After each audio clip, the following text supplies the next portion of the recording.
I spoke with about 20 Europeans this morning from Turkey, from Slovenia, from the Czech Republic, from Latvia, from Estonia, from the UK, from Ireland. And to a person in that room, they saw the same thing I was seeing in this much more detailed scenario that I gave them. They saw the silver lining. The silver lining is that we managed this with good leadership, consistent, sustained good leadership. Can't just be President Obama. It has to be President Obama, President Brown, President Wilson, whomever. It has to be about 20 to 25 years of good leadership. Where are we going to find that with our political process? Think about 2000. Think about 2000. I sat there as a member of the Republican Party and I thought to myself, my God, 300 million people in this country and all we can come up with is Al Gore and George W. Bush. My God. How do we change that? I think that's part of the problem. But we have got to have sustained leadership. We've got to have good leadership and we've got to begin to meet these challenges. If we want oil, if we want gas, if we want it for our allies, and one of the things that wasn't mentioned about the overthrow of Mohammad Mossadegh in '53, Truman didn't want to do it. Truman was adamantly opposed to it. Truman didn't like the CIA very much. Read his editorial in the Washington Post, December 22nd, 1963, right after Kennedy was assassinated. Truman says in that editorial, I don't recognize the CIA I created. That ain't the CIA I created. One of the reasons that Eisenhower changed his mind, because Eisenhower came in opposed also. One of the reasons was a guy by the name of Allen Dulles at the CIA and a guy by the name of Winston Churchill who'd come back to power in the UK. And both were essentially saying not just that the communists are coming, the two-day party, which was sort of farcical, but they were saying the Marshall Plan, and England, because this money was huge coming from the AIOC into the coffers of the Europeans and particularly into England.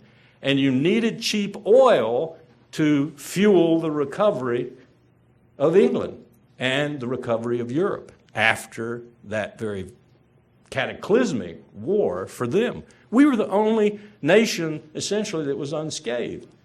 The rest of Europe and Japan, of course, they were ruined. They had to start over again. So that was part of the motivation. If part of the motivation is that we have to go after oil and gas in the world, then by God, we better start telling the American people about this, shouldn't we? And we should give the American people, including you here tonight, a right to vote on this. And you should have the right to say, that's not the way we want to do it. I believe the blueprint is a better way to do it. I believe that we should deal with world leaders. I believe that the marketplace, my God, we're always talking about how it works so well. The marketplace ought to designate where this goes. And if it starts running out and we haven't made the transition fast enough to the basket of energy resources that we're going to have to, then by God, we've got to have it administered somehow. And you don't administer it, as I was looking at doing in war planning in the U.S. Pacific Command in the mid-'80s, by mounting the Arabian Peninsula with 5 million American soldiers, taking it over, putting the oil wells under the UN in a trusteeship and administering them for the world. That's not the way to do it. You need to get to talking beforehand. You need to get to dealing diplomatically beforehand. You need to work on the problem. You do not need bombs, bullets, and bayonets. And I'm a soldier up here telling you this because soldiers die. Soldiers get wounded. I tell my students the most fateful decision a president can make is the decision to send young boys and young girls to die for state purposes. And something we forget, to kill others for state purposes. Even by DOD's estimates, we've killed 100,000 in Iraq. I think it's more like 300,000. We have sent the greatest refugee problem into Syria and Jordan that the world confronts right now. A young lady who was a student of mine who came back from East Africa just a week ago was in my office. She had been in Jordan, she had been in Syria, and she said, this is the worst refugee problem since the Holocaust, and where do you see it in an American newspaper? No one is reporting on it. Right now in Jordan, even those Iraqis who were wealthy enough to sustain themselves in Jordan are out of money. Where are they going to go? The greatest comment on the instability of Iraq today is the fact that almost 4 million Iraqis are not returning. Tell that to David Petraeus. Tell that to Ray Odierno. Tell that to Ambassador Chris Hill. How can you say that Iraq is solved when you've got 4 million Iraqis who are saying, I'm not going back? And they're not going back because it's not secure. It's not safe. So how do you get out of this? How do we as Americans get out of this mess? This physical mess, this war instrument, the highest use mess, this business of presidents thinking that the only disciplined instrument of national power they have lives in the Pentagon? It isn't going to be because of President Obama. It isn't going to be because of National Security Advisor Jim Jones. It isn't going to be because of Secretary Clinton. It's only going to happen if we, Americans, say that we're fed up with it. It's only going to happen if we begin to stop doing what we've been doing for the past, I don't know, my lifetime. And I've been right there with you. We've been so damned apathetic about our government. You know, the founders put a clause in the Constitution. It's very short. It's extremely short. It's called the impeachment clause. And I think James Madison, James Monroe, George Washington, Thomas Jefferson, you name the founder, would be absolutely surprised that we haven't used that clause except twice fecklessly and once successfully. The one successful one was when the articles of impeachment were so strong against Richard Nixon, he chose to resign rather than be the first president to be successfully impeached. I think the founders would have said we would have impeached a president probably about every generation. That would have been their prognosis. Why haven't we?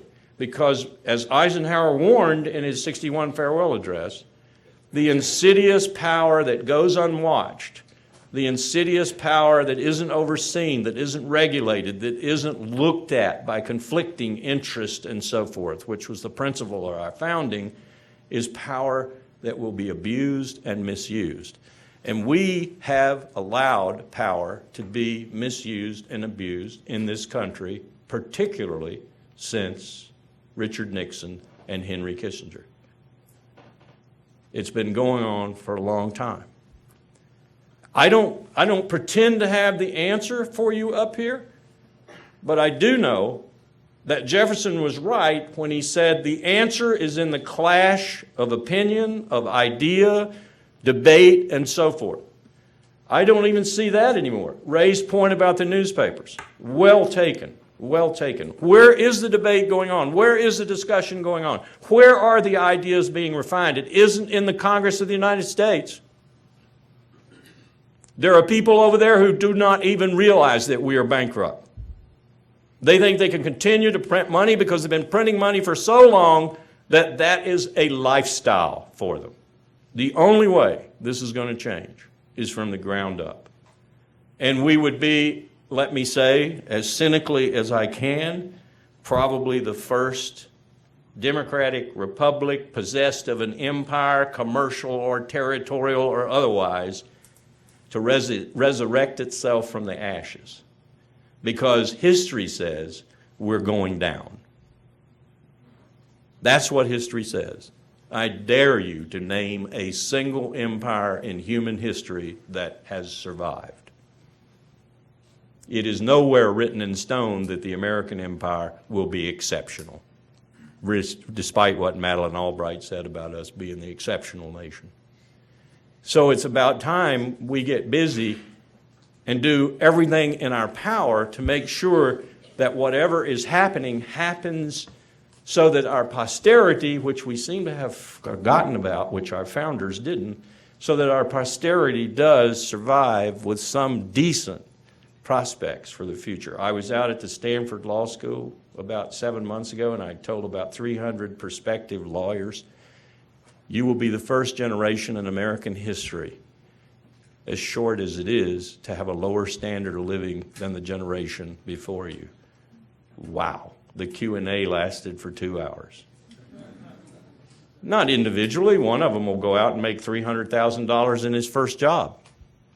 But collectively, my children, your grandchildren, my grandchildren are going to have a lower standard of living than I had. That's a reality. Whether they turn that around so that their generation and the generation after them and the generation after them even has a place that is free, that is marked by democratic principles, that looks like a well-governed republic, that isn't dominated by its military, that isn't physically irresponsible, is up to them. That's the challenge that they have. We have not left them, will not leave them, a great opportunity in that regard. The challenge is much greater than it was for my generation or the generation before that, in my view. This fiscal crisis that we are in right now and that we will not get out of for some time to come is more profound than 1929. And we will see the results of that slowly over the next 5 to 10 years. It is going to be difficult. It is going to be challenging. It is going to be extremely hard. And Afghanistan and Iraq are going to be solved in that sense. But as I left the European leaders today, I said, think about it for a moment. As bad as the United States of America has been in the last 8, 10, 15, 20 years with regard to the world community, as bad as our leadership has been, as difficult as it has been sometimes to even be with us on this or that issue, what's going to replace us? John McCain once said, the world without American leadership, regardless of how that leadership sometimes goes, will be worse than the world with American leadership. I think the answer to John McCain's comment in the last 8 years was one of doubt as to whether that was a reality or not.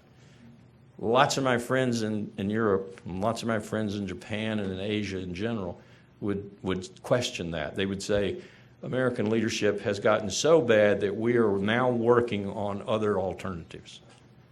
In Asia, they're denominating transactions in renminbi and yuan and yen and euros. OPEC, they're talking about denominating oil transactions in other than dollars. If the dollar ceases being the transactional and reserve currency in the world, that's a shock. That's going to be a huge shock for us. We will no longer be able to borrow money on Monday and pay back less money on Tuesday. Charles de Gaulle once called it the great evil of the United States, the fact that we had the dominant currency in the world. That may be going away. All of these things are coming. All of these things can be dealt with. All of these things can be managed with good leadership. But most of all, they require a vigilant, alert, constantly watching, constantly overseeing electorate. And that may be the greatest challenge of all. Thanks.